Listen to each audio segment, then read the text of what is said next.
We got the Apollo Dirt Bike 36. It's a 250, and I'm going to go over the maintenance for this bike. If this happens to be the first bike that you've purchased, I really recommend watching this video and reading the owner's manual and doing all the studying that you can do, because it'll really make a big difference on the life of your motorcycle and your safety. One of the first things that you should do once you receive the bike, whether it comes assembled or you have it assembled by a mechanic, a certified mechanic, I recommend you still need to check all the bolts and make sure that everything is put together right. Before every ride that you take, you should look over and evaluate the bike and what kind of condition and shape it is. Because after you receive the bike, it doesn't matter if you buy a Honda, a Yamaha, or Kawasaki, bolts rattle loose. And especially on new products, new bikes, they're not broke in. So if a nut wasn't tightened all the way, it'll come loose. Even if sometimes they're tightened all the way, we recommend putting a Loctite on them. That will help. So if you get a bolt on your bike that's coming loose over and over again, or you keep seeing the same bolt and you're replacing it, put Loctite on it. That really helps. So starting and talking about just the safety and the maintenance, it kind of goes hand in hand. Check your rotors, your brakes, make sure that everything's staying tight on your wheels. If you lose your brakes, you're obviously going to run into an issue.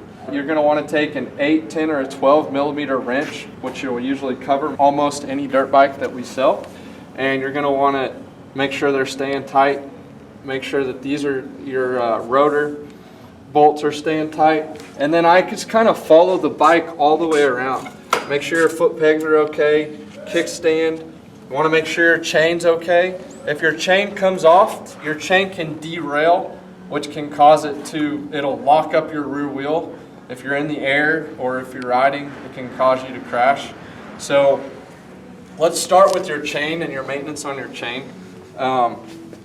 These bolts right here, if you can see, once you loosen your rear axle bolt, it's the same bolt on the other side.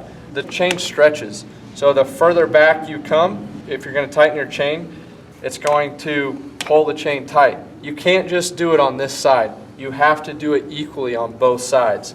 You can use a mark and a gauge by the gap here on this chain tensioner. So pulling this back is going to tighten the chain, and if you tighten this 2 turns, you're going to want to tighten it 2 turns on the other side. The other thing that you're going to want to check is your spokes. The spokes will come loose. The first 3 or 4 rides is the most important, because your wheel is true, and what that means is it's equally round all the way around. So if I come here and I start tightening every spoke, 1, 2, 3, 4, it's going to tighten this side of the wheel closer to the hub, which then makes it untrue. It will not roll round. So what you want to do is tighten every 3rd spoke. And when I say tighten, I don't mean tighten all the way. You're going to do about 2 or 3 turns at a time, and you're going to continue that process all the way around the wheel. It is a hassle and it's not fun, but as far as the longevity of your wheel and keeping this wheel true, it'll make a big difference keeping this tight. A lot of people overlook this side of maintaining the wheel, but I certainly recommend spending the time to do it up front, and then after a while your bike gets broken, you will not have to worry about it as much. You'll still want to check them, and a lot of times you can you take your spoke wrench and tap on them and you can tell if they're rich. Otherwise you can kind of feel. These have been tightened and maintained, so you can see there's not a lot of give. Same thing on the front wheel. Going around, then you're going to be your rear disc brake. Make sure everything's tight on here, and then here you can see you've got adjustments on your rear cylinder. This brake, if it's too high, this brake to me is too high. I like to take a wrench or anything, and you're going to want this to be about level. You don't want your foot riding up like this. So you can see this brake set's a little high. So what I would do is I would adjust this rear master cylinder right here, so this brake lever would set down, which will make it level. And that's something that you can do, they call it, when you're setting up your dirt bike. Oil dipsticks right here, you're going to want to take that out. I cannot reinforce checking your oil before every ride or enough.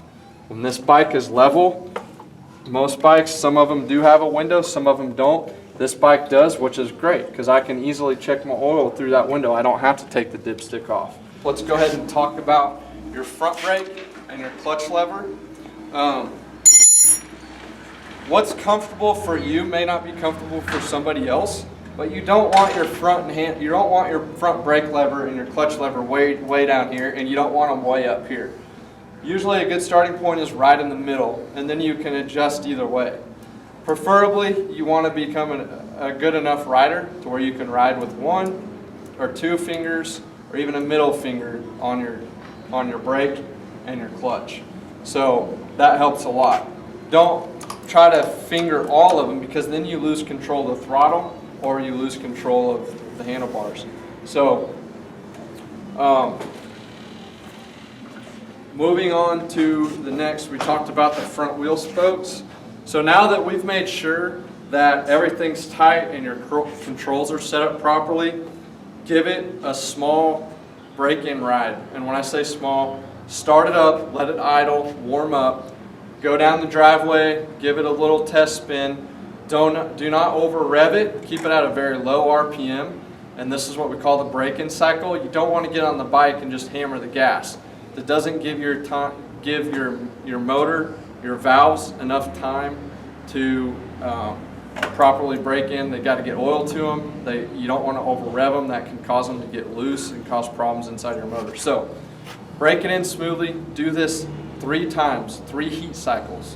When you come back after your heat cycle, check everything over, make sure everything's good. Do this again a second time, and then make sure, so ride it a little bit longer, maybe a little bit higher in the RPM, not a lot, and then go give it a good warm up again. So maybe 15-20 minutes, just cruising around, nothing sophisticated. Come back in, do the same thing. Check your spokes, make sure nothing's coming loose, get under your fender, and literally hand touch all of the bolts to make sure that nothing's coming loose, because I promise you something will come loose.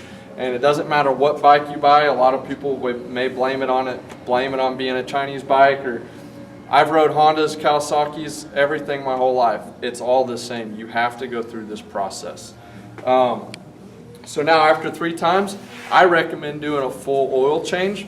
Drain your oil, make sure that your oil comes out clean. There's no metal fibers in there, and then that'll be your final break-in procedure, is changing that oil. You don't know what kind of oil they put in it. It could be a break-in oil. Typically on this type of a motor, you're gonna run a 10W40. You can also look up online to see if there's a specific oil or specific oil in the manual to make sure that that's okay.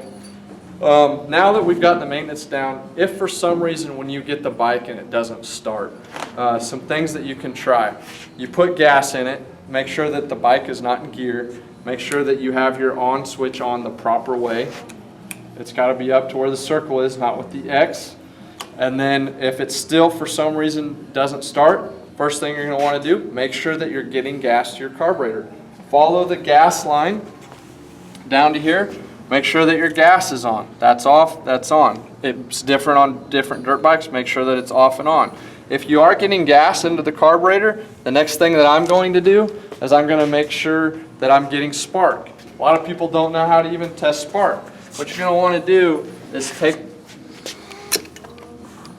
the spark plug cap off, take the spark plug off, plug the spark plug back into the cap, and then you can either get a voltage meter and plug it in there and see if it's getting power, or you can hold it on the motor, and while you have that off, you can kick it over, and you'll see an arc at the end of the spark plug while you're holding it on the motor. That'll tell you if you're getting spark. If you're getting spark in fuel, 95% of the time, that's typically what's wrong with it if it's not starting. So if you're getting spark and you're getting fuel and it still won't spark, then I recommend calling into a to our help center and looking into it a little bit further, or whoever you had it assembled by. I'm sure that they probably started it, because they do need to be assembled by a certified mechanic. Past that, I think you'll have a lot of fun. If you got more questions, give us a call and let us know.